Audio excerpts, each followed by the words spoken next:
আমি শুরু থেকেই বলেছি এই উপদেষ্টা পরিষদ দিয়ে উনি এত বড় কাজ করতে পারবেন না। মাসুদ খান ভাই, আপনি জানেন যে গতকাল বিএনপির দিক থেকে একটা নতুন দিক আমরা দেখলাম, সেটা হলো যে অন্তর্বর্তী সরকার নিরপেক্ষ কিনা এই নিয়ে সংশয় শঙ্কার কথা বিএনপি মহাসচিব বলেছেন। তিনি আরো বলেছেন যে বিবিসি বাংলারে দেয়া সেই সাক্ষাৎকারে তিনি আরো বলেছেন সরকার নিরপেক্ষ থাকতে না পারলে নিরপেক্ষ সরকারের প্রয়োজন হবে। তিনি আসলে কি বোঝাতে চাইছেন, কি বার্তা দিলেন তিনি অন্তর্বর্তীকালীন সরকারের কাছে? আমার একটা টেক অবশ্য আছে, সেটা আপনার টেকটা শুনে আমি হয়তো এটার মধ্যে এটা একটু বলতে চেষ্টা করবো। কামাল ভাই, আপনি আমাদের যদি একটু আলোকিত করেন যে আসলে মির্জা ফখরুল ইসলাম আলমগীর কি বার্তা দিতে চাইলেন। আমার কাছে কিন্তু ওনার কথাকে অযৌক্তিক মনে হয় নাই। উনি যেটা বলার চেষ্টা করেছেন যে যদি এই সরকার নির্বাচন পর্যন্ত নিরপেক্ষ থাকতে না পারে তাহলে নিরপেক্ষ সরকারের অধীনে ওনারা নির্বাচন চাইবেন এবং তখন নতুন সরকার গঠনের প্রশ্ন হতে উঠবে। এগুলো আকার ইঙ্গিতে বলা হয়েছে জিনিসটা। আরেকটা জিনিস উনি বলেছেন এখানে যে কেন নিরপেক্ষ থাকতে পারবে না বলে উনি মনে করেন, সেই কথাটা আমি ওনার অন্য একটা কথা আমি পেয়েছি। সেটা কিন্তু বলেছেন যে এই সরকারের মধ্যে যারা আছেন, সরকারের যারা পার্টনার হিসেবে আছেন, তাদের কেউ কেউ তো রাজনৈতিক দল করার চেষ্টা করছেন এবং তারা রাজনীতি করবেন এবং নির্বাচনেও অংশ নেবেন বলে নানা ধরনের কথাবার্তা ওনারা শুনেছেন অথবা দেখেছেন। দেখাও যাচ্ছে, অনেকেই দেখা যাচ্ছে তারা রাজনীতি করবেন, নির্বাচন করবেন, সে ধরনের প্রস্তুতি এলাকাতেও দেখা যাচ্ছে। মানে ওনারা যে যে এলাকার বাসিন্দা সেই এলাকার মানুষ বলা বলি করছে এবং সেখানে এই ধরনের একটা মানে আপনার বাস্তবতা বিরাজ করছে। তো যদি এই সরকার এরা যদি সেখানে নির্বাচন করে তাহলে তো সেই সরকারটাকে আমি নিরপেক্ষ বলতে পারি না। সরকারের ডেফিনেশনটা কি? ক্যাবিনেটে যারা আছে সবাই মিলেই তো সরকার। এখন এই ক্যাবিনেটের কেউ কেউ যদি নির্বাচনে অংশ নেন আগামীতে, তাহলে এই সরকারটাকে আপনি নিরপেক্ষ বলবেন কিভাবে? আমি তো বলতে পারবো না। তো সেক্ষেত্রে উনি বলছেন যে তারা এদের নিরপেক্ষতা হারাবেন উনি। আর যদি এই সরকার নিরপেক্ষতা হারায় তাহলে তো এই সরকারের অধীনে নির্বাচন হতে পারে না। লজিক্যালি একদম পারফেক্ট কথা উনি বলেছেন। কিন্তু না কামাল ভাই, এই পর্যায়ে আমি একটু জানতে চাইতে পারি যে আমরা কি ডক্টর ইউনূসের সরকারকে সব রাজনৈতিক সরকারের মতোই বিবেচনা করতেছি?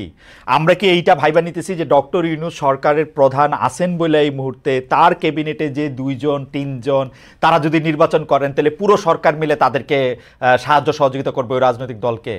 আমরা কি ভারতে উদাহরণ এতদিন পর্যন্ত দেই নাই? আমরা কি একটু আস্থা ডক্টর ইউনূসের উপরে রাখতে পারবো না যে উনি সরকারে থাকলেও সরকারের মধ্যে থেকে ক্যাবিনেটের 2-3 জন গিয়া ইলেকশন করলে উনি পুরা ইলেকশন প্রভাবিত হইতে দিবে, বা এই নির্বাচন কমিশন এই আস্থা আমাদের ডক্টর ইউনূসের উপর? মির্জা ফখরুল ইসলাম আলমগীর এই আস্থা রাখলেন? মির্জা ফখরুল ইসলাম আলমগীর জি, মির্জা ফখরুল ইসলাম আলমগীর কথা বাদ দেন, আমি আমার কথা বলি। শুনেন, ডক্টর ইউনূসকে আপনি কিভাবে বিচার করেন?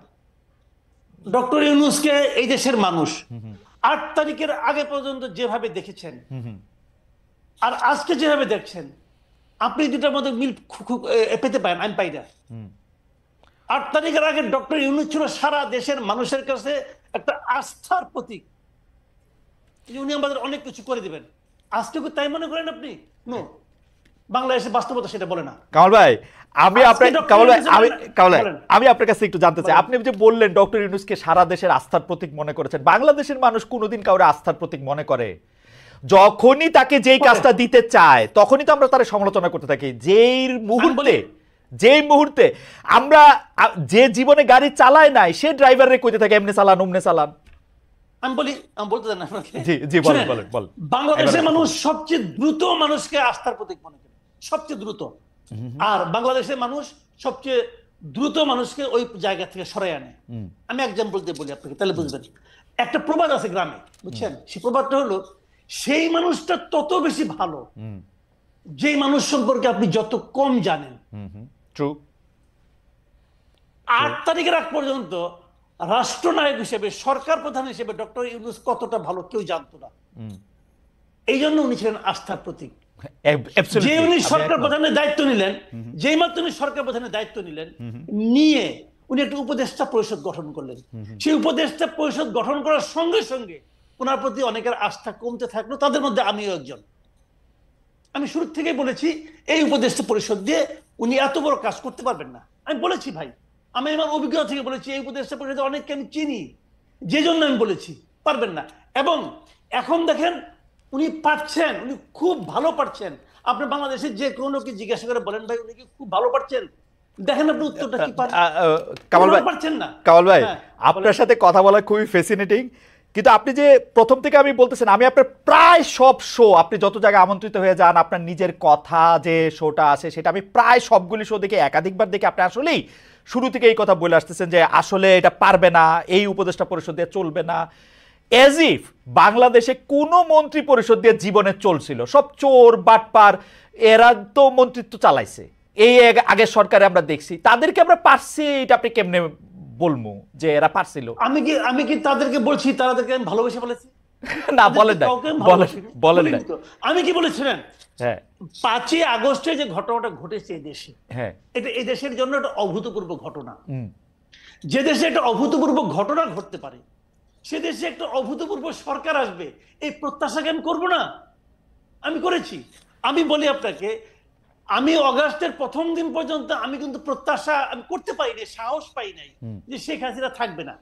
আমি সাহস পাই নাই, কিন্তু যেদিন ঘটে গেছে সেই দিন আমার কাছে মনে হয়েছে আসলেই ঘটে গেছে। খেয়াল করেন কিন্তু, তাহলে আমার প্রত্যাশার বাইরে একটা ঘটনা ঘটেছে। তখন তো আমি ভাবতেই পারি যে যাদের কারণে, যাদের মাধ্যমে এত বড় একটা ঘটনা ঘটতে পারলো, তাদের অংশগ্রহণে, তাদের সাপোর্টে আমরা একটা অভূতপূর্ব সরকার পাবো, এই প্রত্যাশা আমি করবো না? অবশ্যই আমি প্রত্যাশা করেছি। আমি কিন্তু আগের সরকারের সঙ্গে তো তুলনাই করতে চাই না। অবশ্যই তুলনা করলে আমাদের এখানে অনেক সৎ লোক আছে, এতে কোনো সন্দেহ নাই, সততা নিয়ে তুলনা আমি করতেই পারবো না। কিন্তু আমার কথাটা হলো কি, যে এই সরকারের কাছে আমরা কি চেয়েছি? আমরা চেয়েছি আড়াইটা জিনিস, সিম্পলি আড়াইটা জিনিস। আড়াইটা কি কি? 1 নম্বর চেয়েছি তারা একটা অসাধারণ নির্বাচন দেবে, যে নির্বাচনে প্রত্যেকটা মানুষের ভোটাধিকার গণনা করা হবে। 2 নম্বর চেয়েছি এই নির্বাচনের আগে ওনারা কিছু সংস্কার কর্ম করবে, যে সংস্কার কাজগুলো আরেকজন ফ্যাসিবাদ তৈরি হওয়ার থেকে আমাদেরকে রক্ষা করবে। আর অর্ধেক কাজটা কি? অর্ধেক কাজটা হলো যতদিন এই কাজগুলো ওনারা করবেন ততদিন ওনারা দেশটাকে চালাবেন। আর কিছু চাই নাই কিন্তু রে ভাই। কিন্তু ওই অর্ধেক কাজ যেটা, ওটা শুরুর থেকেই এত ব্যর্থতার মধ্যে চলে আসলো যে বাদ বাকিগুলো সন্দেহের মধ্যে ঢুকে পড়লো। সংস্কার নামে তারা যা করলেন, এটা তো একটা লেজে গোবরের অবস্থা হয়ে গেছে সংস্কারটা। আচ্ছা কামাল ভাই, আমি আপনার কাছে আসতেছি, শুধু একটা বিচার দিয়ে রাখি যে আমরা যে সব কিছু চাপাইতেছি যে হ্যাঁ একটা অভূতপূর্ব সরকার আমরা পাইছি, এদের কাছ থেকে আমাদের অনেক কিছু চাওয়ার ছিল, তা আমাদের এখানে কোনো রোল নাই। আমরা 150টা আন্দোলন কইরা 5 মাসের মধ্যে তাদেরকে ইয়া করে তুললাম। আমরা যে কোনো জায়গায় হয় আপনি সমালোচনা করেন, নাইলে আমি সমালোচনা করি, ওরা যাইব কই? কোন জায়গা থেকে তাদের সমালোচনা? এই কাজ করছো কেন, এইটা করো নাই কেন, এইটা করতে পারছো কেন? বিএনপি এতদিন পর্যন্ত কই আসছে, একটা মির্জা ফখরুল ইসলাম কিন্তু আমারও 1.5 মাস আগে ইন্টারভিউ দিছে, একটা মুখ দিয়ে তো বাইর করতে পারলাম না যে কবে ইলেকশন চান। হঠাৎ করে এখন কি হইলো, জুলাইতে চায় না অগাস্টে চায়, ঠান্ডা নাই বর্ষা নাই, আর হইলো কি এই সরকারই চায় না ইলেকশন করতে, এগুলি কি কথা? আমি বলবো নাকি? আপনি 2 মিনিট একটু বইলা নেন, আপনার একটু শোনা দরকার আছে। আমি যাইতেছি, বাকের আসতেছি আপনার কাছে জনাব মজুমদার, আমি আসবো একটু, জাস্ট একটু কামাল ভাইকে শুনে আসি। জি দেখেন, মির্জা ফখরুল আগে কি বলছেন, এখন কি বলছেন, এটাকে আমি ডিফেন্ড করবো না, এটা ওনার পলিটিক্স। দেখেন বিএনপি কিন্তু উনি কিন্তু বিএনপির মুখপাত্র এই দেশে, তাই না? মুখপাত্র, কাজে উনি কিন্তু বিএনপির পলিটিক্যাল কথাটাই বলবেন। বিএনপি আসলে কি চায়? তারা ক্ষমতায় যেতে চায়, simple, clear and simple. BNP ক্ষমতায় যেতে চায় এবং তারা অনেকদিন ধরে ক্ষমতার বাইরে আছে।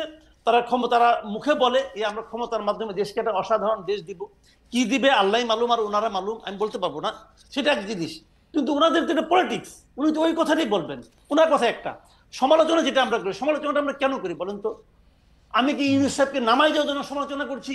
নো, আমি চাচ্ছি যে ইউনূস সাহেব যেন ঠিক কাজটা করেন। ওকে, এবং এটা করার জন্য বারবার ওনাকে হ্যামারিং করতেছি, ভাই আপনি ঠিক কাজটা করেন, ঠিক কাজটা করেন। উনি কি ঠিক কাজটা করতে পাচ্ছেন না? উনি কি এই আমি এটাকে বিপ্লব বলেন না গণ অভ্যুত্থান বলেন, জুলাই বিপ্লব বলি, জুলাই গণ অভ্যুত্থান, কিন্তু বাকি এখানে আছে, ওকেও আমি আপিল করতেছি, উনিও বলুক যে এই যে উনার যে উপদেষ্টা পরিষদ উনি গঠন করেছেন, উনি তো জুলাই বিপ্লবের ফসল। উনার এই উপদেষ্টা পরিষদ তারা কেউ কি এই জুলাই বিপ্লবের চেতনাকে ধারণ করে? কামাল ভাই আমি আপনার কাছে আসি, শুধু এইটা বলে রাখি, জুলাই বিপ্লবের চেতনা ধারণ করতে এই উপদেষ্টাদের ডিফেন্ড করার জন্য আমি বলি যে তারা যে শেখ হাসিনার লগে গিয়ে যোগ দেয় নাই, ছবি তোলে নাই, তাদের মাখনটা খায় নাই, সেইটাই হলো জুলাই আগস্টের চেতনা। এর চেয়ে বেশি চেতনা তো দরকার ছিল না। আপনি আমার এই 4টা আরো অর্থনীতিবিদ দেখান যারা এই শেখ হাসিনার মাখন কি খায় নাই,